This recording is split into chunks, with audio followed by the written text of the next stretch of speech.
bersedia mendengar.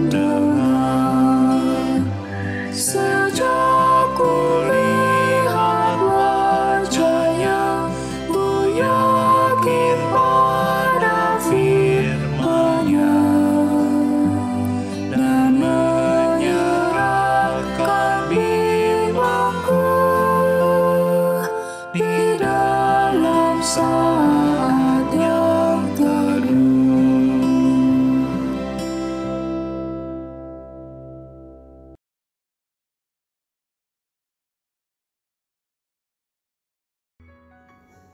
Mazmur 1 ayat 1-2. Berbahagialah orang yang tidak berjalan menurut nasihat orang fasik, yang tidak berdiri di jalan orang berdosa, dan yang tidak duduk dalam kumpulan pencemooh, tetapi yang kesukaannya ialah Taurat Tuhan, dan yang merenungkan Taurat itu siang dan malam. Sukacita hari ini karena kita bisa bersekutu kembali dalam doa pagi bersama GKI Surya Utama. Hari ini hari Jumat tanggal 18 Februari 2022. Mari Bapak, Ibu, saudara-saudari, dan juga adik-adik, kita berdoa untuk mohon pimpinan Roh Kudus sebelum kita membaca dan menggumuli firman Tuhan. Kita berdoa. Bapa di dalam surga, berikanlah kami kekuatan cinta kasih-Mu, agar kami boleh tekun dalam persekutuan sebagai tubuh Kristus. Hari ini kami mau menaikkan doa-doa syafaat. Biarlah sebelumnya ya Bapa, hati dan pikiran kami dibuka oleh kebenaran firman-Mu. Roh-Mu yang kudus memampukan kami untuk membaca dan merenungkan firman Tuhan. Pimpinlah hamba-Mu agar ia boleh menjelaskan firman Tuhan seturut dengan kehendak-Mu. Agar firman Tuhan itu boleh kami pahami dan boleh kami mengerti untuk kami lakukan di dalam kehidupan kami sehari-hari. Teguhkanlah ia karena ia adalah manusia yang lemah. Tanpa pimpinan Roh Kudus, ia tidak mampu menjadi alat untuk memberitakan firman Tuhan. Kami berdoa di dalam nama Tuhan Yesus Kristus, Sang Firman yang hidup. Amin. Tema hari ini adalah cara mengasihi dunia. Aduh, kok kita hari ini didorong untuk mengasihi dunia? Padahal ada firman yang lain mengatakan bahwa kita bukan berasal dari dunia. Nah, apa ini? Mari kita membaca 1 Yohanes pasal yang kedua ayat 12 sampai 17. Demikian firman Tuhan.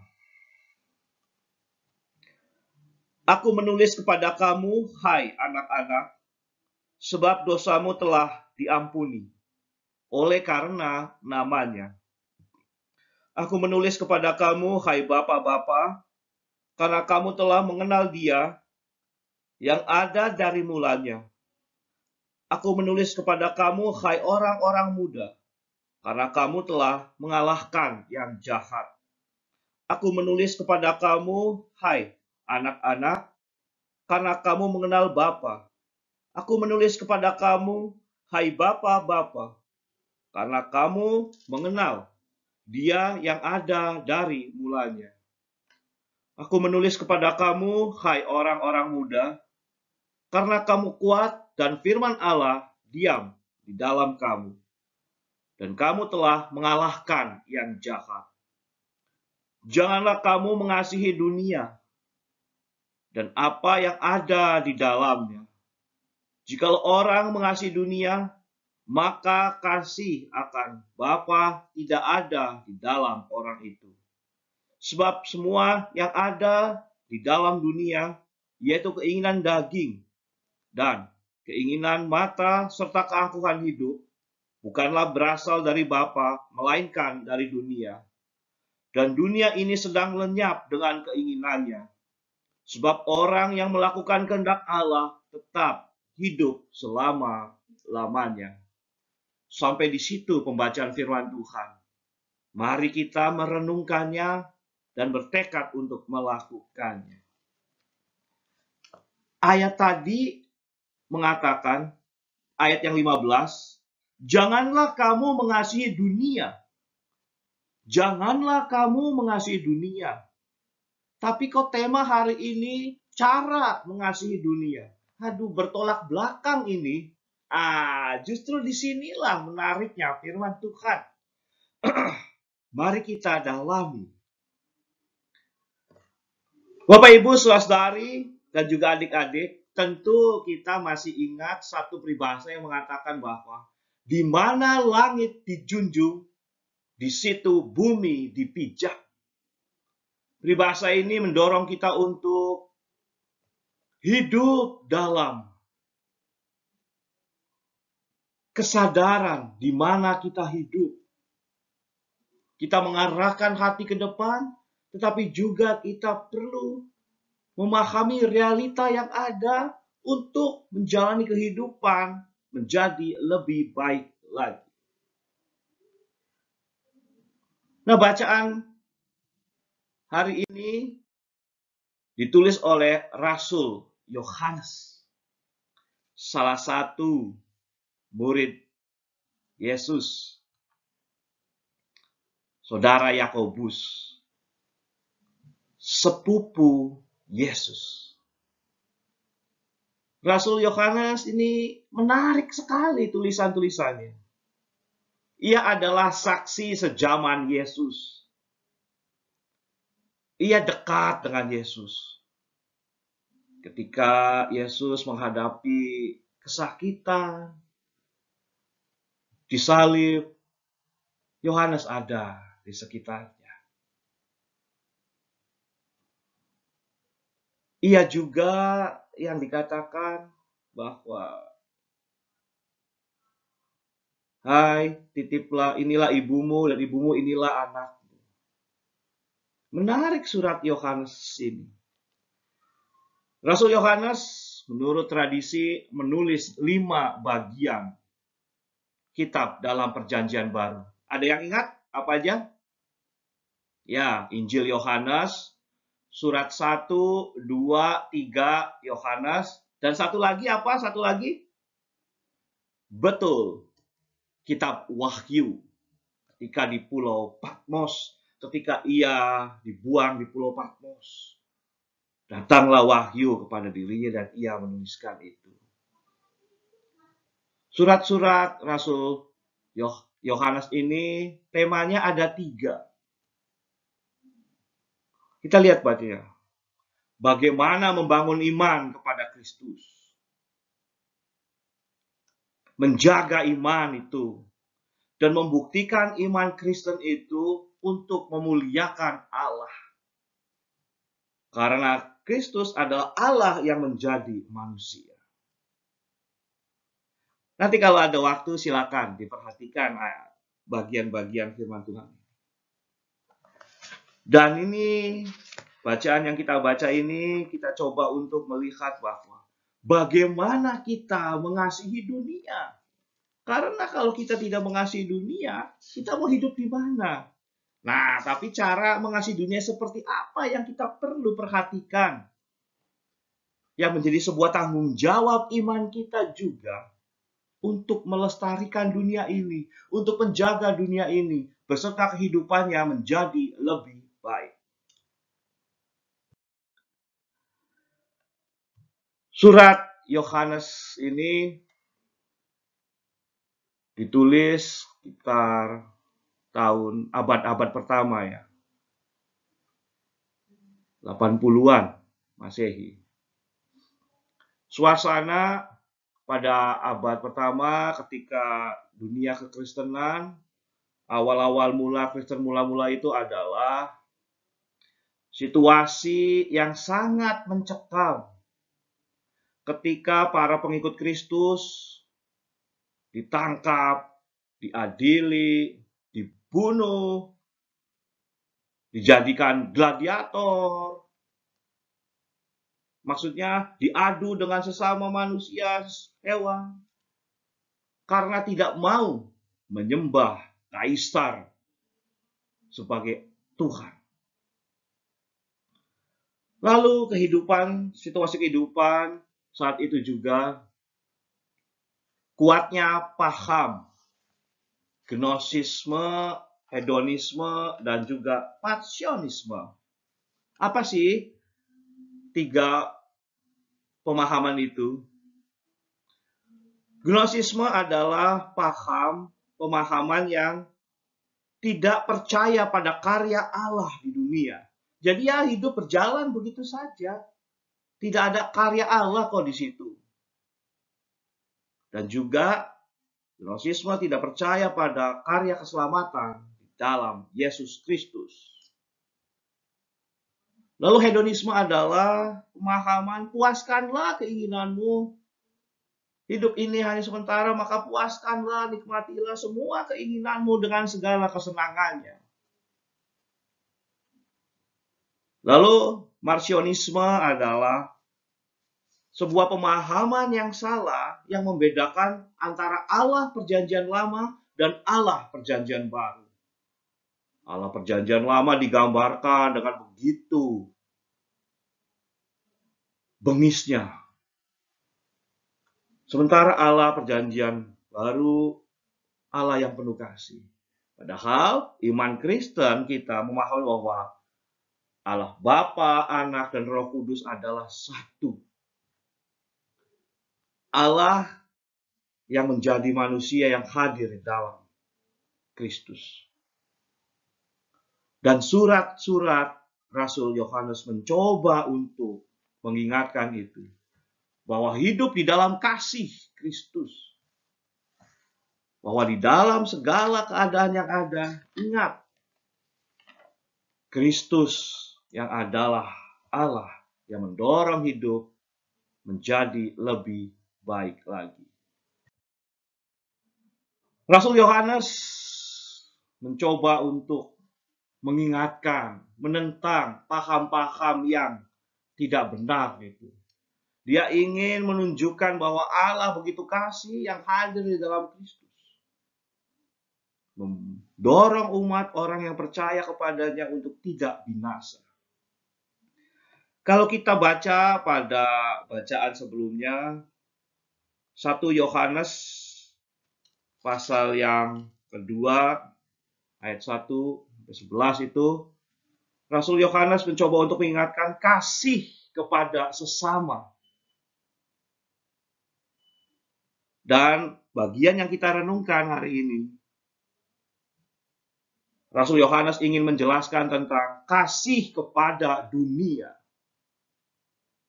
Kalau kita baca tadi ada istilah anak-anak, bapak-bapak, orang muda. Ini ingin menjelaskan tentang identitas sebagai pengikut Kristus. Anak-anak digambarkan sebagai pengikut Kristus yang susah untuk mengerti, lamban untuk mengerti, masih bingung. Tetapi di sini dikatakan kepadamu, Aku menulis kepada kamu, hai anak-anak, sebab dosamu telah diampuni oleh karena namanya. Ini adalah menggambarkan bagaimana ketika orang yang mencoba untuk mengenal Kristus, mengenal Allah yang penuh kasih. Pertama-tama ia perlu diajarkan tentang pengampunan dosa. Bahwa kehidupan yang penuh dengan kesesatan, ada pengampunan di dalamnya, di dalam Yesus. Aku menulis kepada kamu, hai bapak-bapak, karena kamu telah mengenal Dia. Bapak-bapak ini menggambarkan para pengikut Kristus yang sudah memahami, yang sudah mengenal, yang sudah lebih tahu banyak tentang iman Kristen. Bagaimana caranya menjadi pengikut Kristus. Dan orang-orang muda digambarkan sebagai orang-orang yang mudah berubah, labil. Karena di situ tadi ya banyak pengajaran, hedonisme, gnosisme, orang yang tidak percaya pada Allah perjanjian lama dan perjanjian baru adalah satu, Allah yang tunggal, Allah yang esa. Maka Rasul Yohanes mencoba untuk mendorong. Mengenal Kristus berarti membuat kita mengenal kehendak Allah. Dan kita didorong untuk mempunyai sikap hidup yang tepat, gaya hidup yang tepat, menunjukkan identitas kita sebagai pengikut Kristus. Nah, Bapak Ibu, saudara yang mulia Tuhan, cara mengasihi dunia itu juga menggambarkan bagaimana karakter kita, identitas kita sebagai pengikut Kristus. Kita yang mudah larut, mudah hanyut dalam gaya dunia, dengan cara dunia. Atau walaupun kita larut, kita hidup di dalam dunia, kita membawa perubahan yang lebih baik. Kita membawa dampak yang lebih baik. Dalam kehidupan kita, dalam pekerjaan, dalam keluarga, dalam bergereja, mana kita menunjukkan kasih kepada dunia ini dengan hidup sesuai gaya dunia, cara dunia, atau kita menunjukkan identitas kekristenan kita. Mengenal Kristus berarti mengenal Allah. Ini artinya kita menjaga identitas kita untuk menyatakan kehendak Allah. Untuk itu, kita didorong untuk mengasihi dunia menjadi bagian dari tanggung jawab sebagai pengikut Kristus, bukan sebagai kepuasan pribadi. Kita mengasihi dunia bukan untuk memuaskan keinginan-keinginan kita, memuaskan kesenangan-kesenangan kita. Kita mengasihi dunia ingin dengan tujuan membuat kehidupan di dunia ini menjadi lebih baik. Hubungan kita dengan sesama kita, dengan pasangan hidup kita, dengan orang tua, dengan rekan kerja dimanapun, kita mempunyai dampak yang baik. 1 Yohanes pasal yang kedua ayat 15 dan 16 mengatakan seperti ini. Janganlah kamu mengasihi dunia dan apa yang ada di dalamnya. Jika orang mengasihi dunia, maka kasih akan Bapa tidak ada di dalam orang itu. Sebab semua yang ada di dalam dunia, yaitu keinginan daging dan keinginan mata serta keangkuhan hidup, bukanlah berasal dari Bapa, melainkan dari dunia. Kita ada di dalam dunia, bukan untuk dikendalikan dunia. Dengan segala kesenangannya, dengan segala kenikmatannya yang semu. Tetapi kita ada di dunia untuk membawa perubahan yang lebih baik. Itulah tugas dan tanggung jawab sebagai pengikut Kristus. Kita membawa kehidupan ini menjadi lebih baik. Coba kita bandingkan dengan perkataan Rasul Paulus dalam Kolose pasal yang ketiga ayat yang kelima. Karena itu matikanlah dalam dirimu segala sesuatu yang duniawi, yaitu percabulan, kenajisan, hawa nafsu, nafsu jahat, dan juga keserakahan yang sama dengan penyembahan berhala. Berhala zaman modern ini bisa dalam bentuk popularitas, bisa dalam bentuk harta, uang, bisa dalam bentuk kesenangan. Ketika harta, kesenangan, popularitas, dan semuanya itu yang kita agung-agungkan, yang kita idolakan, menjadi tujuan hidup kita semata-mata. Ketika kita mengasihi dunia, kita menunjukkan identitas yang berbeda. Bahwa aku hidup di dunia untuk menjadikan kehidupan lebih baik. Agar ada damai sejahtera menjadi nyata di dalam setiap kehidupan kita. tutur kata, perbuatan, dan seluruhnya. Maka ketika kita larut, ketika kita hanyut dalam kesenangan-kesenangan kita bisa mengorbankan orang-orang di sekitar kita. Ketika kita hanyut dalam ego kita juga bahkan bisa menduakan Tuhan. Tidak merasakan cinta kasih Tuhan. Hidup dalam segala kerapuhan. Cara mengasihi dunia yang baik adalah kita mengusahakan kehidupan di dunia ini menjadi lebih baik. Ada damai sejahtera menjadi nyata. Ada sukacita. Nah, Bapak Ibu sering melihat Tuhan, kita hidup di dunia bukan hanya untuk menikmati kesenangannya. Itu egois namanya. Tetapi kita berada di dunia ini untuk menjadikan kehidupan lebih baik. Maka bertanyalah dalam kehidupan rumah tangga, pekerjaan, bergereja. Bertanyalah, apa yang Allah ingin kita lakukan, wujudkan untuk menjadikan kehidupan ini menjadi lebih baik. Untuk menjadikan kehidupan ini menjadi lebih sukacita, menjadi lebih bermakna. Tanyalah pada diri kita masing-masing. Sebagai suami, istri, orang tua, anak, penatua, pendeta, pekerja, dimanapun. Sebagai dokter, sebagai tentara, sebagai pengusaha. Apapun itu, bertanyalah, apa yang ingin Allah lakukan dalam diri kita untuk menciptakan, untuk mewujudkan kehidupan lebih baik. Nah, Bapak Ibu, saudara Tuhan, adik-adik juga, cara mengasihi dunia menurut pemahaman Rasul Yohanes adalah ketika kita tidak larut hanyut dengan gaya kehidupan duniawi, tetapi kita sungguh-sungguh mewujudkan kebaikan kasih karunia Allah. Bukankah kita sering kali berdoa, datanglah kerajaan-Mu,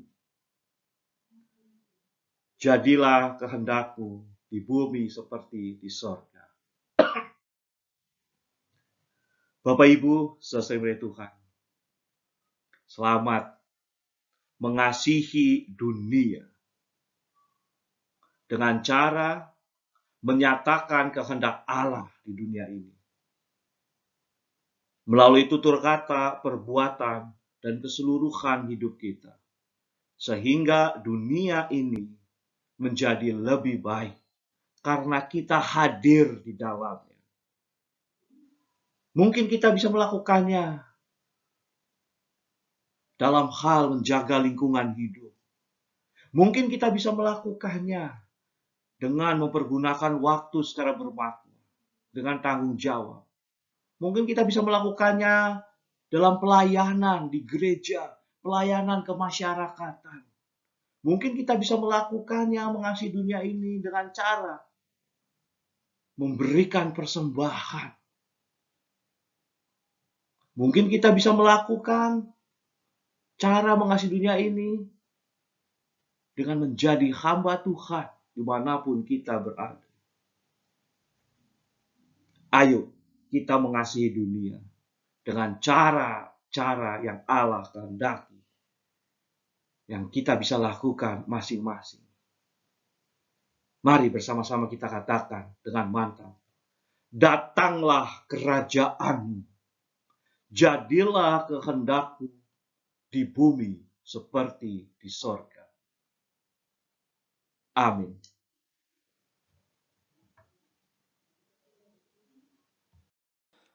Mari kita berdoa.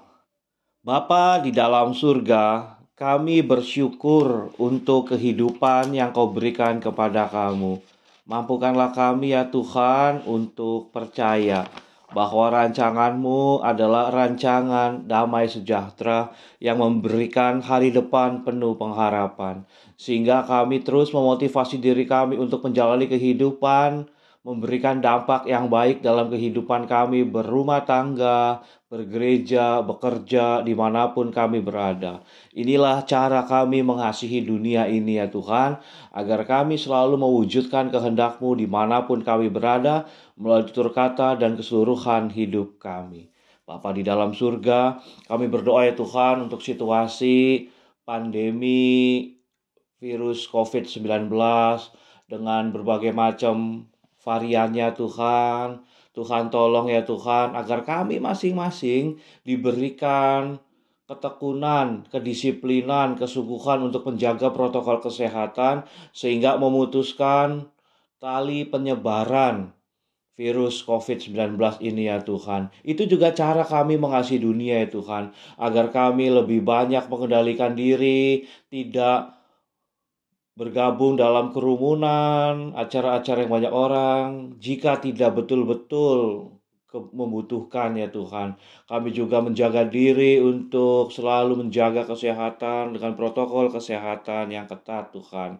Bapa di dalam surga, pimpinlah pemerintah setempat, pemerintah negara juga dunia untuk sama-sama mengantisipasi penyebaran virus COVID-19 ini ya Tuhan. Tuhan berkati, Tuhan pimpin semua tenaga medis Tuhan.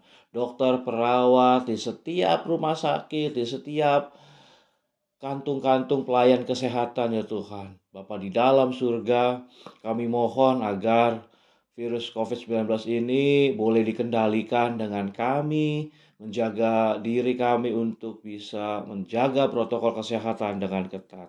Bapa di dalam surga, kami berdoa ya Tuhan.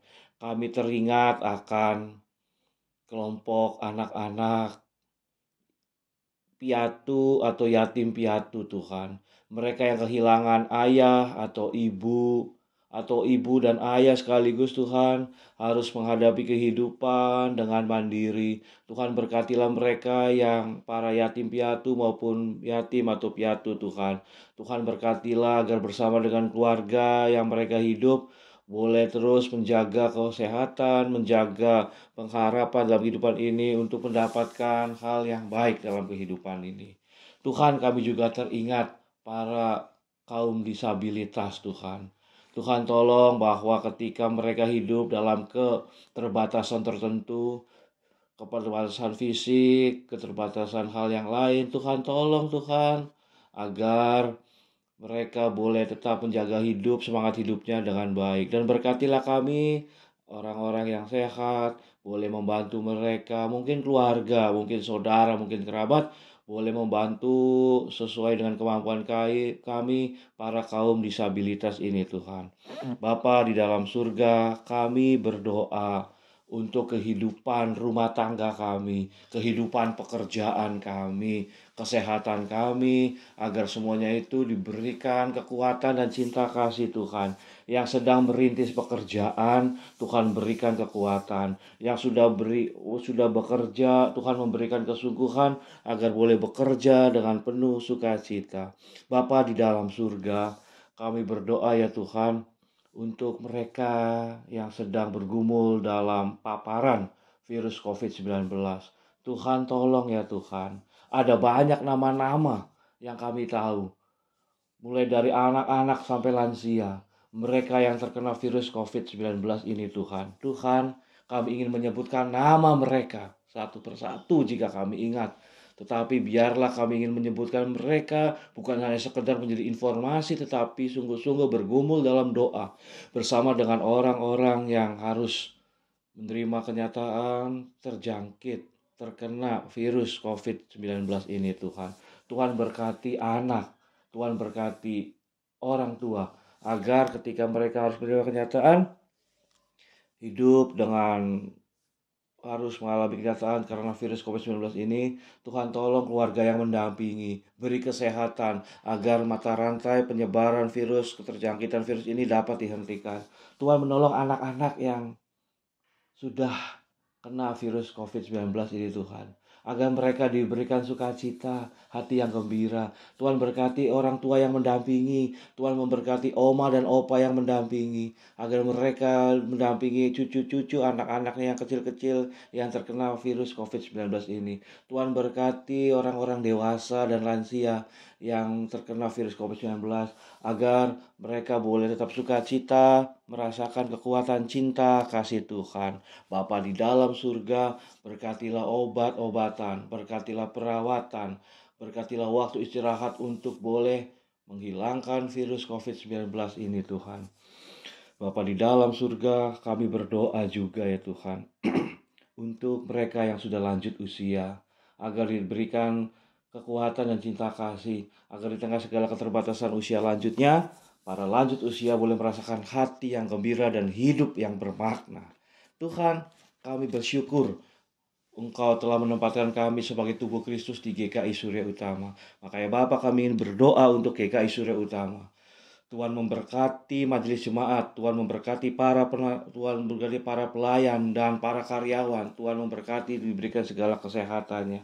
Bapa di dalam surga, Engkau akan selalu memberkati GKI Surya Utama dengan segala pelayanannya. Tuhan memberkati semua kegiatan online ya Tuhan, doa pagi ini, kebaktian. Tuhan memberkati semua proses live streaming yang diadakan. Tuhan menjaga kesehatan para pelayan yang hadir, pendeta, penatua, dan pelayan kebaktian live streaming, agar diberikan juga kesehatan. Terutama ya Bapa, biarlah pelaksanaan kebaktian minggu tanggal 20 nanti boleh berjalan dengan baik. Sekolah minggu, kebaktian remaja secara Zoom, Tuhan tolong Tuhan. Kami juga berdoa untuk persekutuan pemuda, kami berdoa untuk komisi dewasa. Tuhan tolong agar semuanya boleh berjalan dengan baik kegiatan-kegiatan bergereja di GKI Surya Utama. Bapa di dalam surga, Engkau memberkati kami rakyat Indonesia dan umat manusia, agar kami dimanapun kami berada, kami sungguh-sungguh menyatakan kehendak Tuhan. Inilah cara kami mengasihi dunia. Terima kasih ya Bapa. Inilah doa kami yang kami naikkan di dalam nama Tuhan Yesus Kristus, yang telah mengajarkan kami bersama-sama untuk menaikkan doa. Bapa kami yang di surga, dikuduskanlah namamu, datanglah kerajaanmu, jadilah kehendakmu di bumi seperti di sorga. Berikanlah kami pada hari ini makanan kami yang secukupnya, dan ampunilah kami akan kesalahan kami, seperti kami juga mengampuni orang yang bersalah kepada kami. Dan janganlah membawa kami ke dalam pencobaan, tapi lepaskanlah kami daripada yang jahat, karena Engkau yang mempunyai kerajaan, kuasa, dan kemuliaan sampai selama-lamanya. Amin.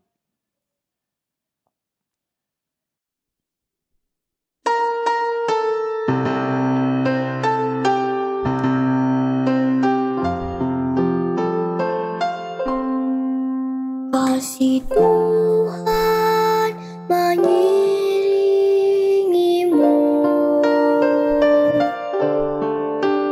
dan sayapnya melindungimu.